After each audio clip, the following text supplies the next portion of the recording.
L'Hebdo africain, notre rendez-vous hebdomadaire en partenariat avec le Timbuktu Institute. Chaque mercredi, nous recevons des experts sur les questions stratégiques pour le continent africain. CEDEAO et transition, les signaux d'un dégel. C'est l'objet de notre décryptage aujourd'hui.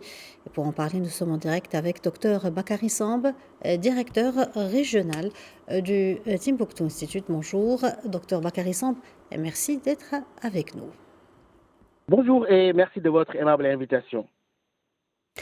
Docteur Samb, vous confiez il y a quelques semaines à nos confrères d'El País que la CEDEAO et les leaders régionaux commençaient à manifester une certaine volonté d'apaiser les relations entre l'organisation sous-régionale et les pays en transition. Les décisions prises à l'issue du sommet extraordinaire qui s'est tenu à Abuja ce 24 février dernier vont-elles alors dans le sens d'une telle hypothèse ?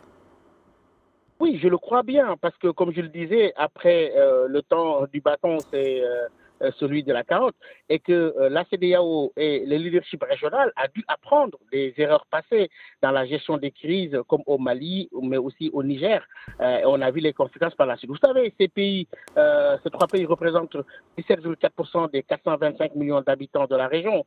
Même s'ils représentent seulement 10% du PIB de la région, leur départ va quand même entraîner une réduction de la taille du marché de la CEDEAO. Et je crois qu'aujourd'hui, ces autorités de transition sont là, et les populations sont dans une forte attente. La CEDEAO ne pouvait plus se permettre de donner l'image d'une institution qui sanctionne les populations, mais devait aller vers un dégel, discuter avec ces populations-là et finalement faire de cette AOS une opportunité peut-être de coopération bilatérale entre certains pays pour gérer des urgences sécuritaires de manière sectorielle, mais essayer de les maintenir dans le giron de la communauté économique parce que je pense que la région a plus besoin d'intégration que de désintégration. Alors, parmi les mesures fortes qui ont marqué ce sommet d'Abuja, figure en bonne place la levée des principales sanctions contre le Niger. À votre avis, de telles décisions pourraient-elles aider à décrisper le climat régional ou encore à rapprocher le Niger de la CEDEAO ? Il est clair qu'au niveau des populations locales, on commence à saluer ces mesures de dégel. Parce que quand la conférence des chefs d'État a décidé de la lever avec effet immédiat des sanctions qui avaient été imposées au Niger, cela concerne aussi bien la fermeture des frontières, la question de l'institution d'une zone d'exclusion aérienne, vous savez les conséquences, la suspension des transactions commerciales et financières, le gel des avoirs qui a été annoncé, mais aussi qui affectait les entreprises publiques et parapubliques au Niger.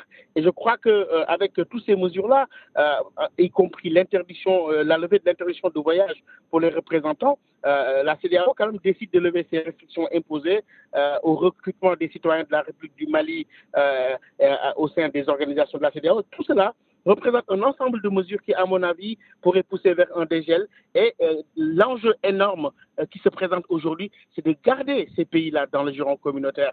Je pense que la CEDEAO a su jouer sur cet enjeu principal-là, qui, à mon avis, pourrait déboucher sur un dégel et un apaisement des relations entre la CEDEAO et les pays en transition. Très bien. Comme vous le savez, les trois pays en transition, à savoir le Mali, le Niger et le Burkina Faso, avaient déjà lancé une alliance des États du Sahel. Pensez-vous que ce dégel qui se dessine ira dans le sens d'un rapprochement pouvant maintenir ces pays dans le giron de l'intégration régionale ?